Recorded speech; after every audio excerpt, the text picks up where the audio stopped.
ଅପେକ୍ଷା ସେଇ ମୁହୂର୍ତ୍ତର। ଆସନ୍ତୁ ଶୁଣିବା ମୋର ଏହି କବିତା ଅପେକ୍ଷା ସେଇ ମୁହୂର୍ତ୍ତର।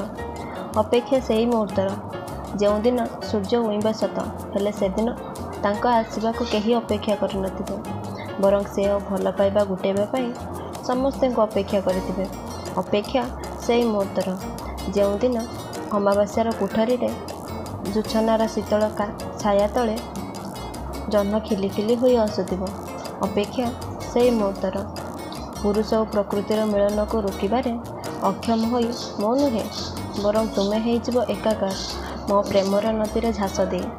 ମୋ ପରି ଅନୁଭବ କରିପାରିବ ସେଦିନ ଜଳିବା ଓ ଜାଳିବାର ଫରକ।